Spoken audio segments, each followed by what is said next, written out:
Convido para que abram as suas Bíblias no Evangelho segundo Marcos, capítulo 10, ou acompanhem a leitura atentamente nos nossos telões.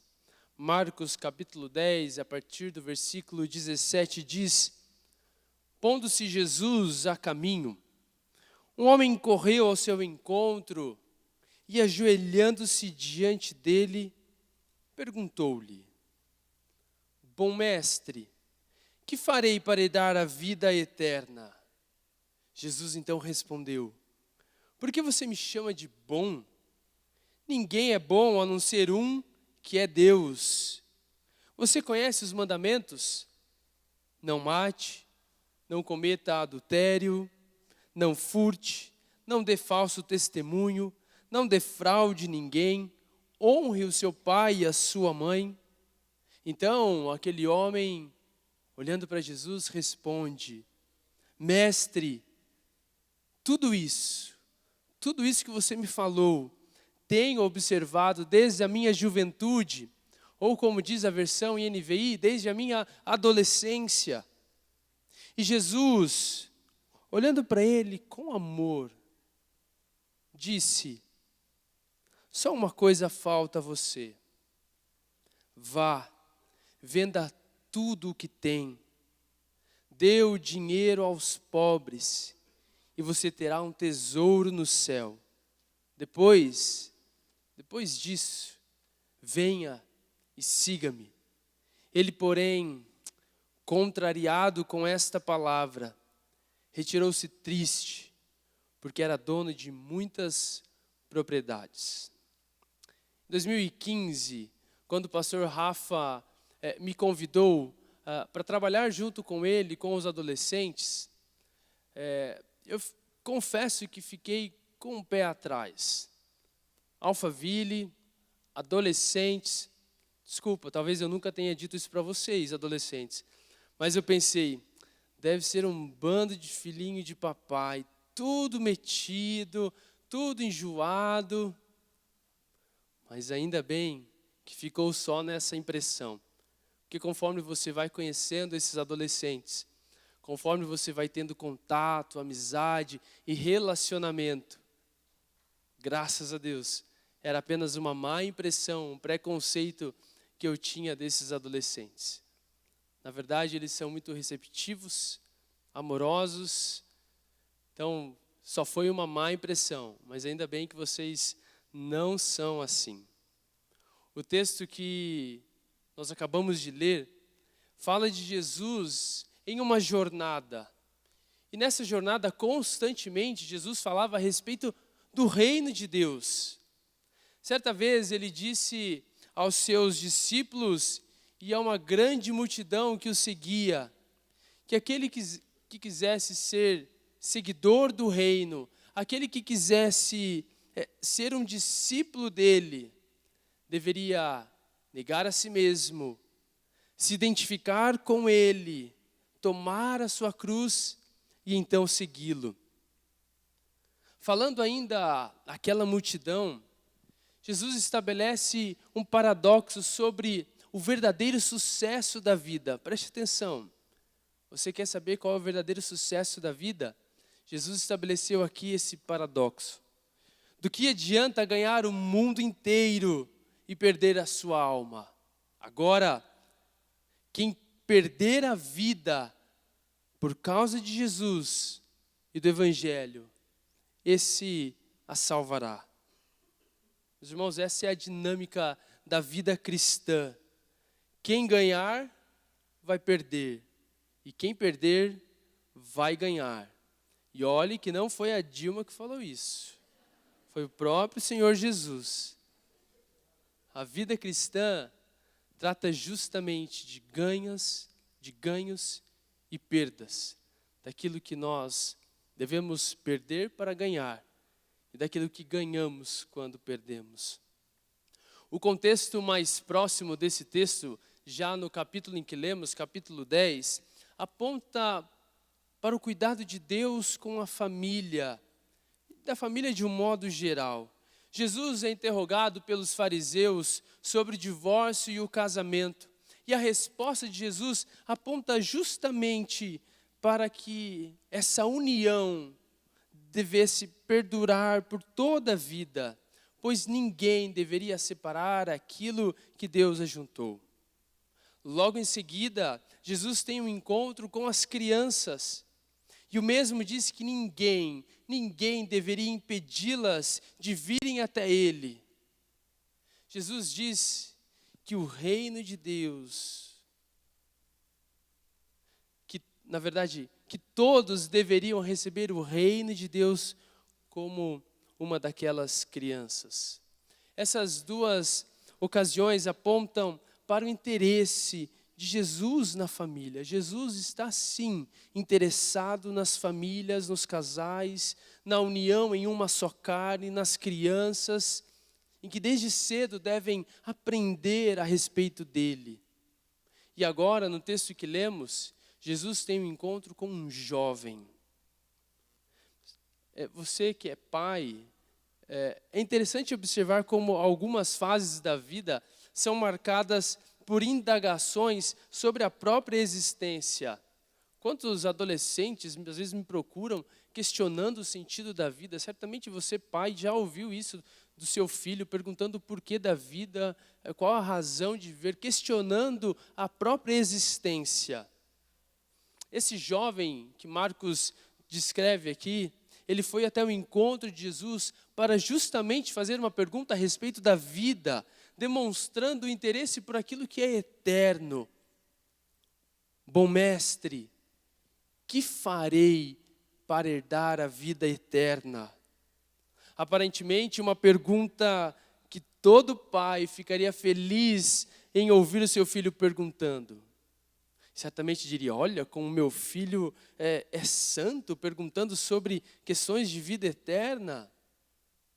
Embora seja uma pergunta legítima, perguntando a respeito daquilo que é eterno, há um grande equívoco, um grande erro naquela pergunta, que é justamente achar que alguém pode fazer algo para obter a eternidade.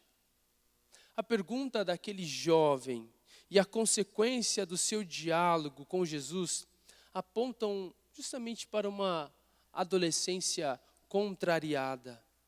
E o ensino deste sermão é justamente apontar para uma atitude oposta à que o jovem teve.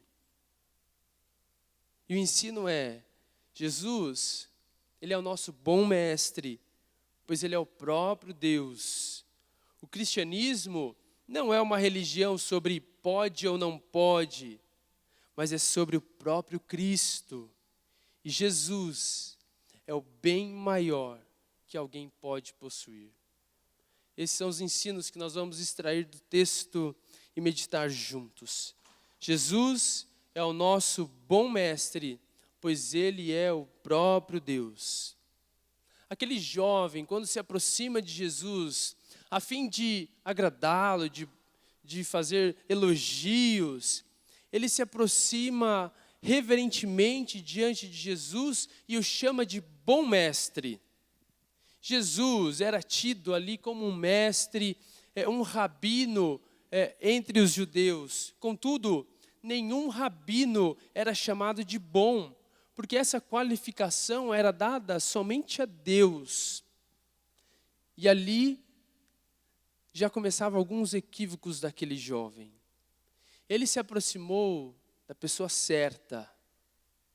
O tema da sua pergunta era um tema válido, era um tema justo.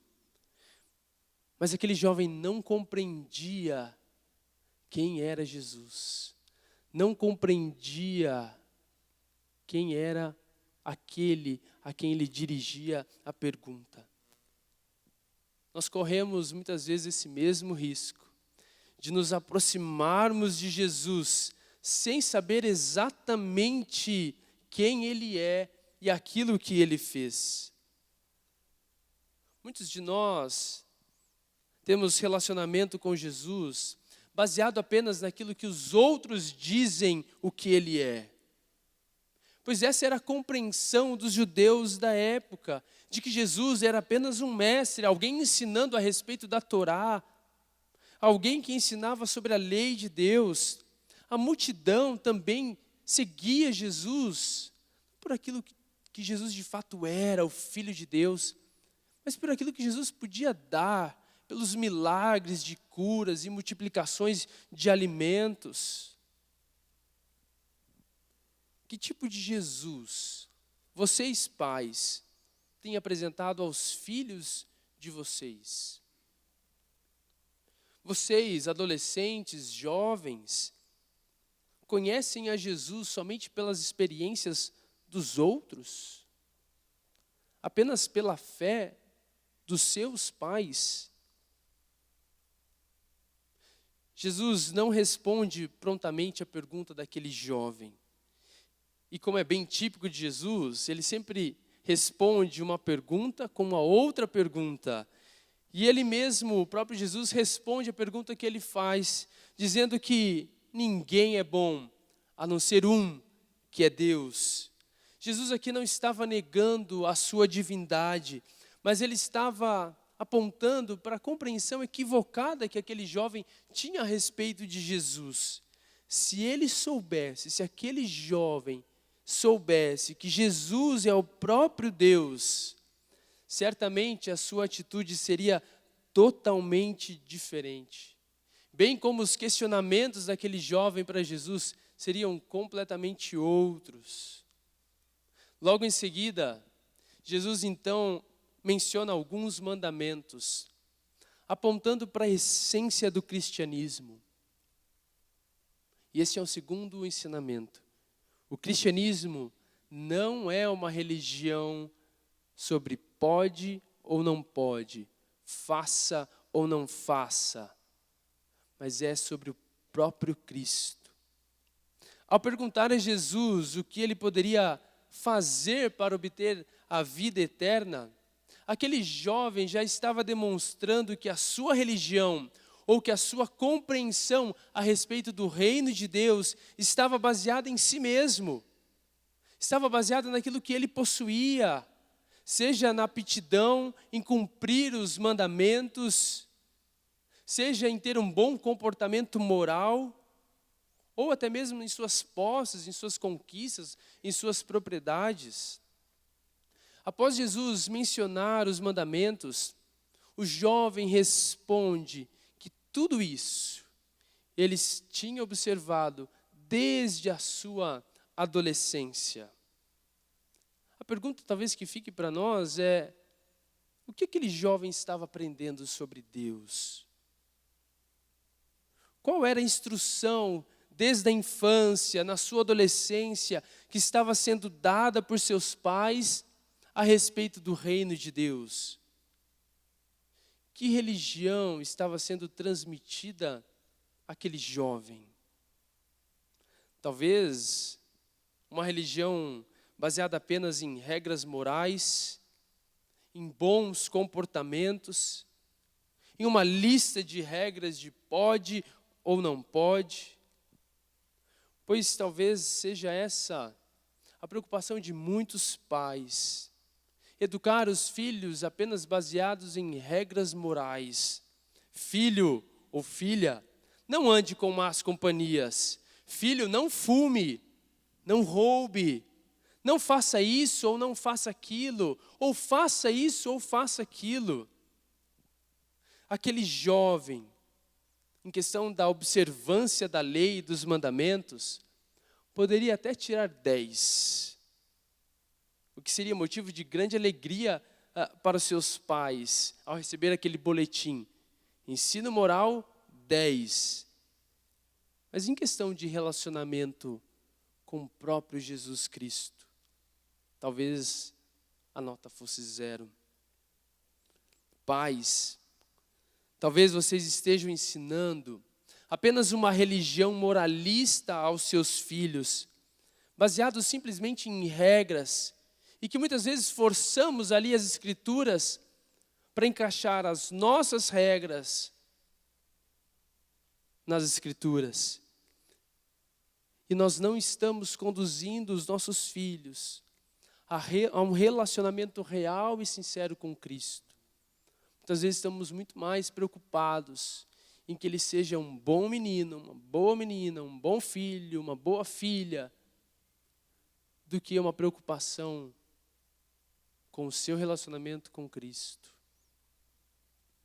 E é por isso que Jesus prova a religiosidade daquele jovem, desafiando a calcular o custo do verdadeiro discipulado e a entender onde estava o seu coração e qual era a real intenção daquele jovem quando ele correndo veio procurá-lo para perguntar sobre a vida eterna. Os mandamentos proferidos por Jesus diziam respeito do relacionamento do próximo, de si para com o próximo. Honre teu pai e tua mãe, não furtarás, não adulterarás. Todos esses mandamentos dizem respeito para o próximo. Jesus então volta à pergunta daquele jovem sobre o que ele deveria fazer para obter a vida eterna. Então Jesus diz: vá, venda tudo que tem, dê o dinheiro aos pobres e você terá um tesouro no céu. Depois de tudo isso, vem e siga-me. Aquele jovem conhecia todos os mandamentos. Aquele jovem sabia que não deveria matar, que não devia roubar, que não devia adulterar, que não devia contar fofoca, que devia obedecer, honrar os seus pais e a sua mãe.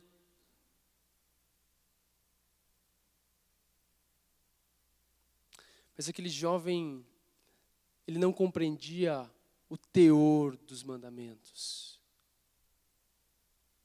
Ele obedecia apenas externamente, mas internamente ele não havia compreendido qual era o teor dos mandamentos, a aplicação de todos eles, que está em amar a Deus acima de todas as coisas e ao próximo como a nós mesmos.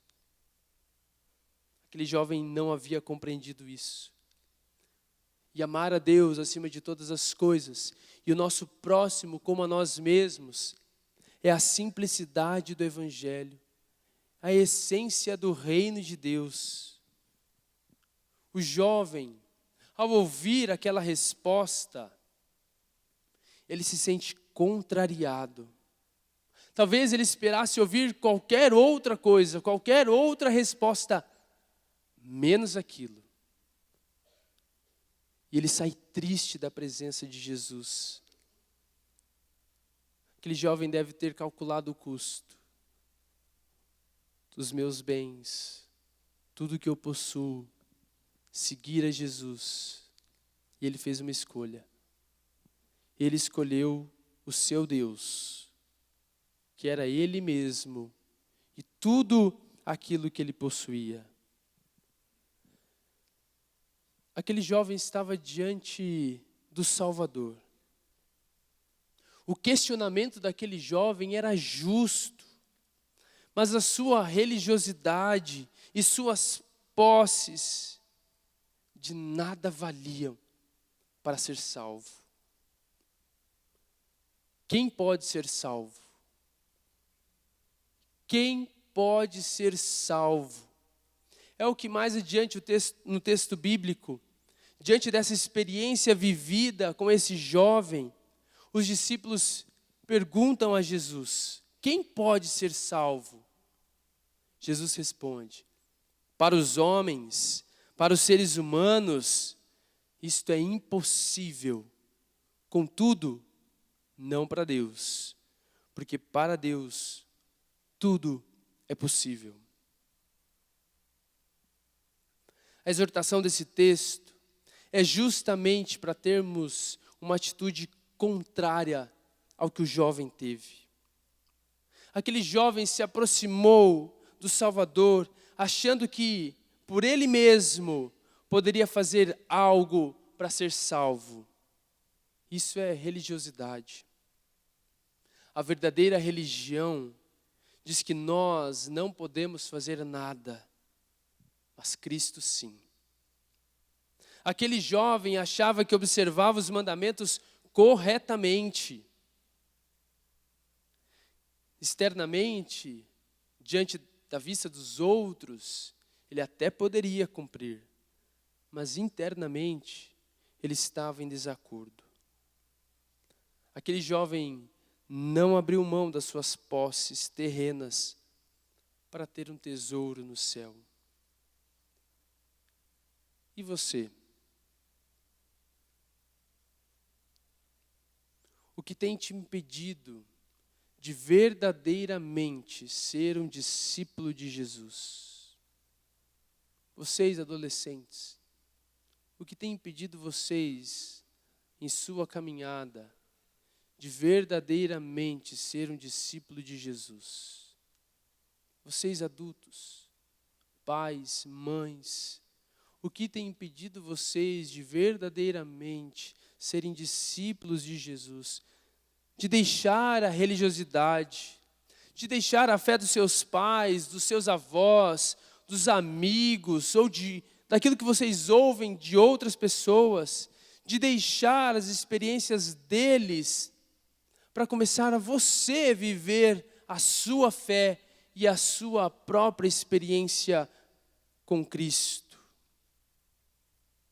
O que tem impedido? Jesus não é sobre uma religião moralista, mas é sobre negar a si mesmo, se identificar com Ele, tomar a cruz e segui-lo. O reino de Deus não é sobre nós,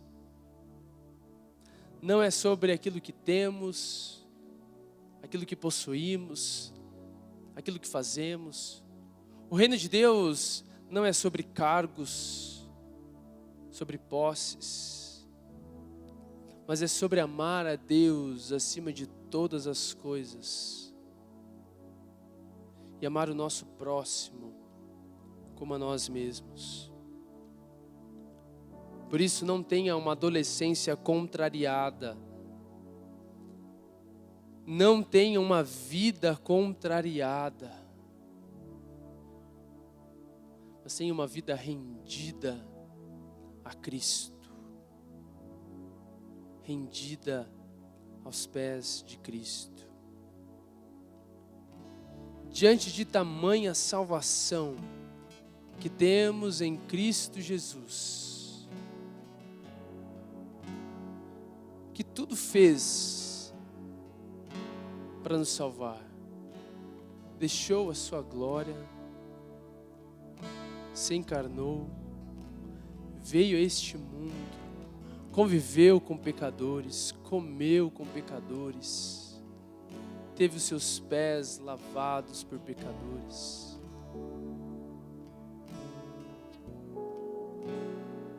Teve compaixão de mim e de você. E sabendo que não é por aquilo que temos ou podemos fazer para termos a vida eterna, diante desse amor incrível, diante de tamanho amor, só há uma coisa a fazermos. Diferente daquele jovem que saiu triste da presença de Jesus, só uma coisa a fazermos. Posso dizer,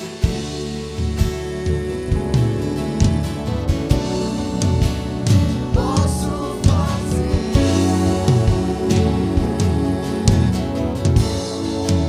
se não entregar a meu coração.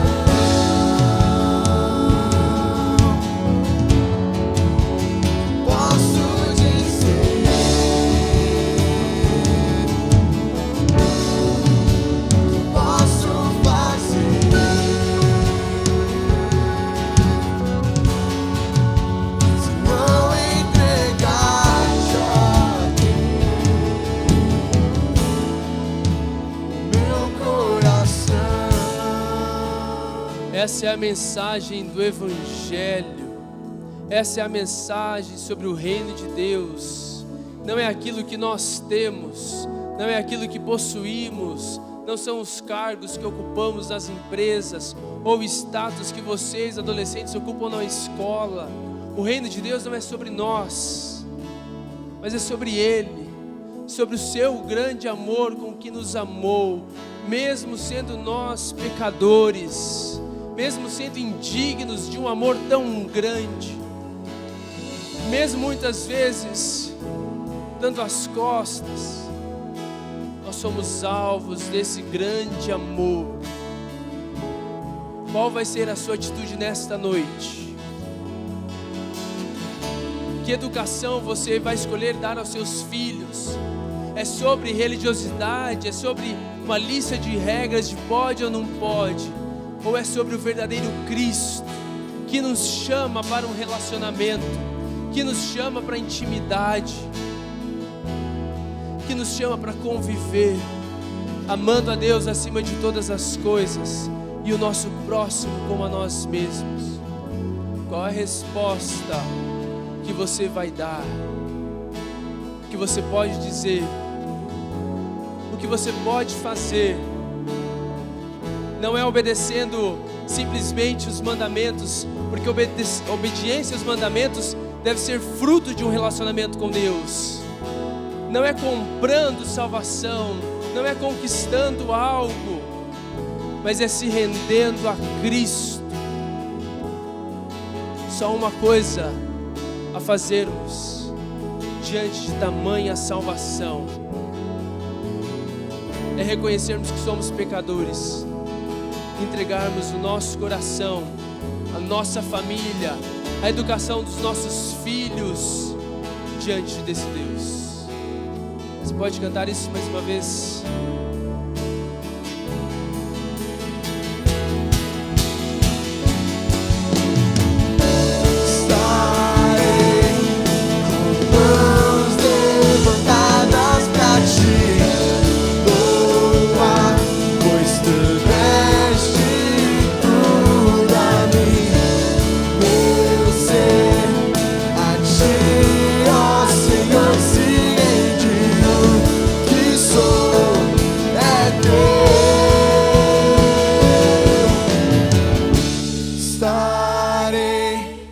Com mãos levantadas pra te louvar, pois tu deste tudo a mim.